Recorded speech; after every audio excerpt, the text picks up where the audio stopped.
What's up everyone and welcome back to another video. Today we're going to have a comparison between Base44 versus Lovable, which AI builder is worth it. So Base44 is an AI builder platform designed to help users create AI-powered tools, workflows, and assistants without needing deep technical skills. It lets you piece together AI features like chat, automation, and data tools into custom solutions. Drag and drop and visual building blocks make it accessible for beginners, and it works with APIs and other platforms, so your AI tools can connect to external data or services. Now you can fine-tune behaviors, triggers, and outputs to fit specific use cases, and it works well with startups or creators building tailored AI workflows. But some features may require higher-tier plans, and learning to make truly polished or complex tools can take time.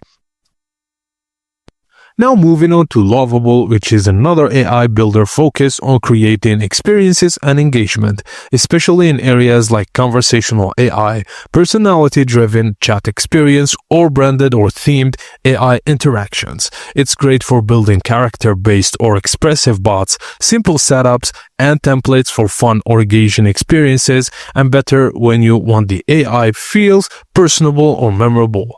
It's less focused on complex workflows or deep integrations, and it may not be as powerful as Base44 for business-oriented automations. So at the end, Base44 is better choices for flexibility, business use, and real tool building. And Lovable is better choice for personality-driven chat and engagement-focused experiences. Your best pick depends on what you want to build. And that's it guys, I hope you enjoyed this comparison. Thank you for watching, and please don't forget to like and subscribe for more tips and tricks like this.